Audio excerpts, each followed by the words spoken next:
زما بچې زما د سر قاتل شو، زما ارمان و خو زما قاتل شو.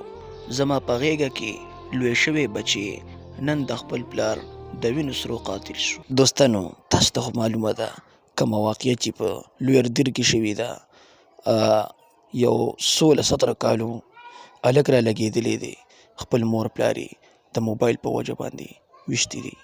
دوستانو دا خنزیر د دې ویښتو د سټایل نه پته لګي چې دا 2 نمبر انسان په دې خنزیر بم مور او پلار ډزې کړي چې زما زوی شوی دی او هغه زوی د خپل پلار او مور قاتل جوړ شو. لټنه په دې کې د هغوی مور او پلار هم ګناه شته.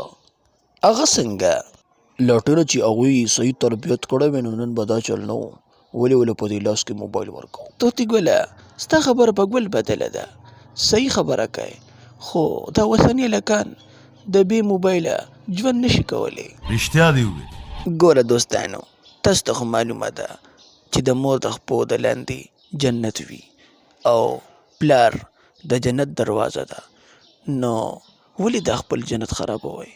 ولې دا جنت ته دروازه خرابوئ؟ دوستانو یو عرض درته کوم چې د خپل مور او پلار قدر کوئ، احترام کوئ، چې دا نه په کور کې نو کور هسې تش کنډري ګورئ، تش کنډري. الله تبارک وتعالی دې د هر چا مور او پلار ژوندي ساتي او د چا مور پلار نه نو الله دې د هغوی له د زړه صبر ورکړي او الله دې هغوی مور پلار او 8 واړه جنتونه ورکړي.